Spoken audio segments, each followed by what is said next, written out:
শুভ দুপুর বন্ধুরা, চলে এসেছি রোজকার মতো দুপুরের মেনু নিয়ে। আজকে মেনুতে আছে গরম ভাত, পালং শাক আর বেগুনের তরকারি, আর এখানে আছে ফুলকপি, আলু, সয়াবিন, শিম আর মাছ দিয়ে একটা ঝোল।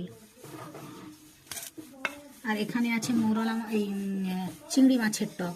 মোরলা মাছ নয়, চিংড়ি মাছের টক। আসলে মোরলা মাছটাই টকের বেশি থাকে। থালায় নিয়ে নিলাম ভাত,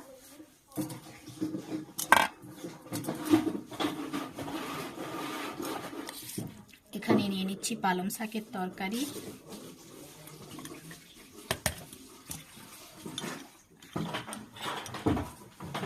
আর বাটিতে নিয়ে নিচ্ছি ঝোল।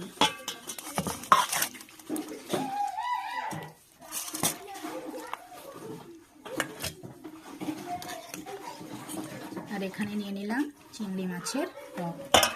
এই হলো আজকের দুপুরের মেনু। পাশে থেকো বন্ধুরা, আমার ভিডিওগুলি শেয়ার করো, কমেন্ট ও সাবস্ক্রাইব করতে ভুলো না। টাটা বন্ধুরা।